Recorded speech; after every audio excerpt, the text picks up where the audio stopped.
Hello guys, welcome to Universe Languages Center, the place to be for learning languages.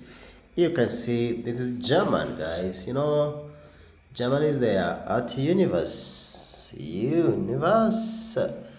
Then we're going to meet the teacher of German. He'll be talking about verbs classification, how to conjugate verbs, and what you need to know so as to know exactly when you are conjugating your verbs. For example, check that summary there. The teacher is coming to explain all that. So welcome, Michael. Hallo, guten Tag. Hallo, it's just about the day. It's guten Tag. Ich heiße Michael, Michael. Heute ich werde über Verben unterrichten. Today I'll teach about verbs und wie man kann Verben Konjugationen machen. And now one can do the verbs conjugation. First, verbs are categorized in 3 columns. You have the verb, we call it regelmäßige Verben. These are regular verbs. Number 2, we have unregelmäßige Verben. These are irregular verbs. The other verbs group, or the third group, we call it modal Verben. These are modal verbs. Let me show you how they have different pattern in the conjugation, because that's where we find the difference. When you come to the regelmäßige, the regular verbs, I've given an example of arbeiten, to work.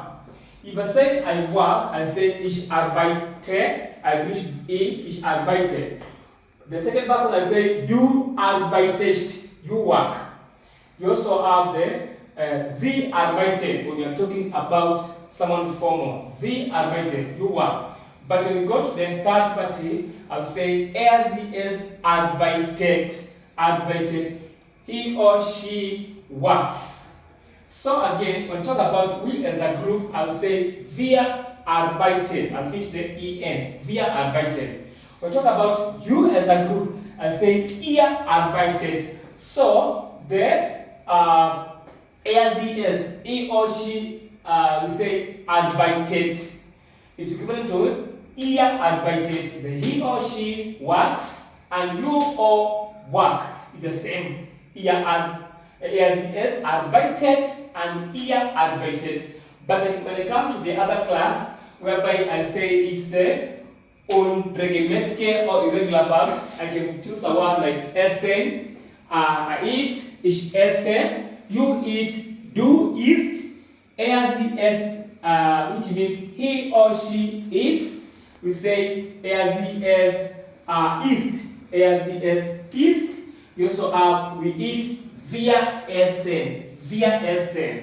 But when we talk about it as a group, we'll say ihr esst. Then the last one, sie essen, they eat. So the difference is whereby when I'm talking about the sie es, which on the other case was equivalent to the ihr, but now this they differ. Sie es is, he or she eats, and ihr esst. So this one is not is est.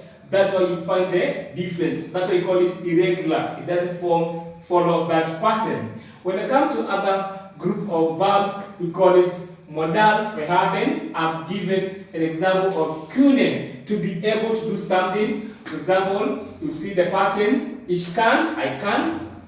Du kannst, you can. Sie können, when telling someone who is either prominent, you say sie können, you can. The same way, du kannst, your friend or your relative.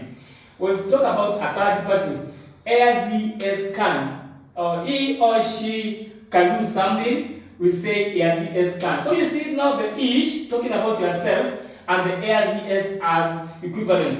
Different from whereby the sie es on the first case, it's equivalent to the ihr. Now, when we talk about we as a group, wir können, we can. Then ihr könnt. You guys as a group, you can. Then sie können, they can. So the difference is what I've just highlighted or just indicated, whereby on the last case, the ich can. On modal verbs, all the classes of the modal verbs, the ich can, talking about yourself, and talking about them, er kann, whereby it's different from the other case. You see the er is ich esse and er sie es ist. I and he or she is not the same. Then also indicates how the pattern is being categorized here. So that's actually what I just noticed and discovered, and I am just letting you guys to notice the difference. Thank you.